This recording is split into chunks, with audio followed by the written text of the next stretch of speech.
O teólogo Pelikan Jaroslav disse: tradicionalismo é a fé morta dos vivos, tradição é a fé viva dos mortos. Os artigos 26 e 27 da Confissão de Augsburgo lidam com o perigoso tradicionalismo religioso da época, mais especificamente o ensino de que a observância de tradições instituídas por seres humanos servia para merecer graça e perdão de pecados, e também a valorização dos votos de obediência, pobreza e castidade dos monges como modelo de santidade e perfeição. Mas antes que você pense que devemos jogar qualquer tradição no lixo, espere, não é por aí. O artigo 26, por exemplo, afirma que é salutar guardar tradições como a ordem da missa e outros cânticos, festas, porque tudo isso serve para a boa ordem na igreja. O próprio Martinho Lutero reconheceu o valor pedagógico do uso de imagens na igreja e do uso das ordens litúrgicas tradicionais. Nesse caso, luteranos desejam preservar a tradição como a fé viva dos que já se foram antes de nós. O problema que os artigos 26 e 27 abordam é o tradicionalismo. Mas o que é tradicionalismo? Já vimos que Jaroslav define tradicionalismo como a fé morta dos vivos, mas é muito mais do que isso. A Confissão de Augsburgo afirma que o tradicionalismo da época ocasionava 3 graves problemas, ainda hoje é assim. Primeiro problema, obscureceu o Evangelho e a cruz de Cristo por ensinar que era possível receber mérito, graça e perdão de pecados por meio da observância das tradições.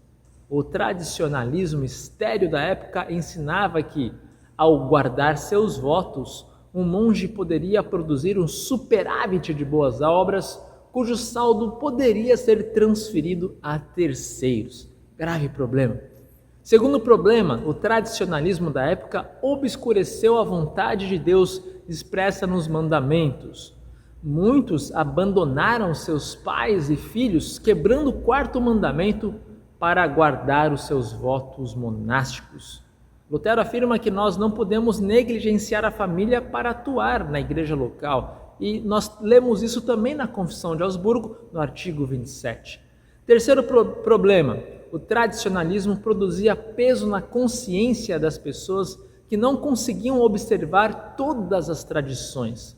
Por exemplo, naquela época considerava-se que um monge, ao guardar seus votos monásticos, estava mais perto de Deus e da perfeição moral do que um cristão comum, o que fazia com que um cristão comum tivesse crises de consciência. Evitando o tradicionalismo legalista que produz morte e obscurece a cruz de Cristo, a Confissão de Augsburgo nos lembra que o reino de Deus não é comida e bebida, conforme Epístola de Paulo aos Romanos, capítulo 14, e ninguém deve nos julgar por causa de comida, bebida ou sábados, conforme Paulo aos Colossenses. O que se quer preservar nos artigos 26 e 27 é a centralidade da cruz de Cristo e o ensino fundamental da justificação pela fé, que é tema do artigo 4º. A observância das tradições não é razão da nossa salvação. Somente a obra de Cristo é a fonte de perdão de pecados, vida e salvação. Não somos justificados e salvos pelas obras ou por votos, mas pela graça de Deus em Cristo mediante a fé, conforme o apóstolo Paulo aos Efésios capítulo 2. Com uma atitude cristocêntrica, podemos observar as ricas, lívidas e pedagógicas tradições sem cair em tradicionalismo morto, cruel e legalista. Assim, hoje mantemos a ordem do culto, hinos, cânticos litúrgicos, calendário da igreja, festas, porque tudo isso, bem usado, serve para manter a ordem na igreja e para proclamar a Cristo. Ao mesmo tempo, reconhecemos que ninguém é mais santo, mais cristão ou mais luterano se observa a tradição A ou deixa de observar a tradição B. O artigo 26 diz que se algo for omitido sem causar escândalo, não há nisso pecado.